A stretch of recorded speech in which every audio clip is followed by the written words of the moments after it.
देखिए, क्योंकि बहुत सारी आपने देखा है कि यहाँ महिलाएं आई हुई है, सारी शिकायतें तो बहुत सारे फील्डों से शिकायतें हैं। जैसे कुछ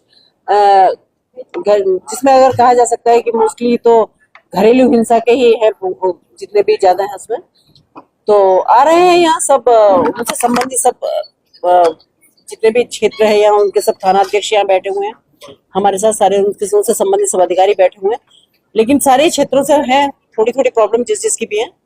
तो उन्हीं पे आपकी तरह देख रहे हैं सुनवाई कर रहे हैं। युक्ति का मामला आया था जिसे बना के लेके गए, अभी तक युक्ति बरामद नहीं हुई है। 4 महीने से युक्ति बरामद नहीं हुई है। आपने भी पुलिस अधिकारियों से बात की है, उसमें किस तरह का निर्देश आपको मिला? देखिए, क्योंकि मेरे संज्ञान में वो अभी मामला आया है और उसमें वो अब से नहीं है, वो काफी दिनों से वो प्रकरण चल रहा है उसका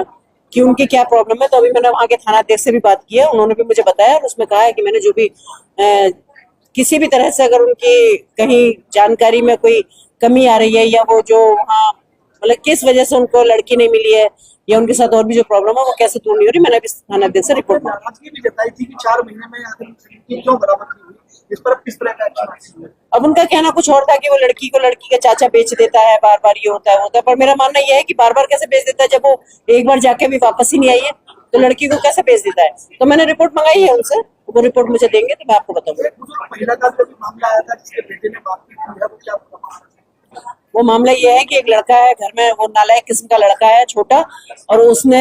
अपनी माँ को सारी जमीन वमीन लिखवा ली और वो शायद माँ को मारना चाहता है। बड़े बेटे के पास माँ भेज दी। पिछले 1 महीने पहले मेरे पास आया था, तब भी मैंने थाना अध्यक्ष से बात की थी, लेकिन मुझे समझ में नहीं आया कि अभी तक इस केस पे कार्रवाई क्यों नहीं हुई, क्योंकि उस लड़के के द्वारा अपनी माँ का हाथ भी तोड़ दिया गया। बड़ा भाई उसको रखता है तो वो उसको भी मारता है, और बहुत सीधे शरीफ से लोग हैं तो वो बड़े वाले की भी जमीन वमीन जो थोड़ी बहुत उसको भी लेना चाहता है। तो मुझे अभी मैंने बात की है उनसे,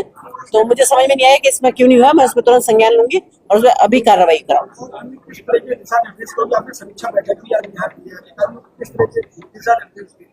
देखिए, बहुत सारे हमारे जो भी हमारे पहले महीने की जैसा भी कोई नए हमारे ऐसे चीजें हैं कि जो हमने नया लागू करना है, वो योजनाओं से संबंधित, लोगों को लाभ दिलाने से संबंधित वो चीजें होती हैं, उसके बाद में रिपोर्ट ली जाती है। तो मुझे लगता है कि पिछला जो भी था वो सारा काम हो गया। अभी जो नया काम है, जो कुछ हमारा सीएम साहब से संबंधित था,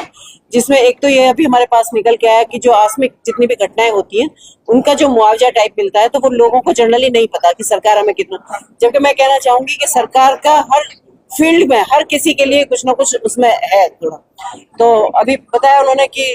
थाने से कि भाई अगर ये सारे बोर्ड वोर्ड लग जाए सारे में, ये हमें पता चल जाए कि किस विभाग से कौन सा किस व्यक्ति को हम सहायता कर सकते हैं, तो उस तरह की सहायता अगर का जानकारी लोगों को होगी या उससे विभाग से संबंधित उनके वहाँ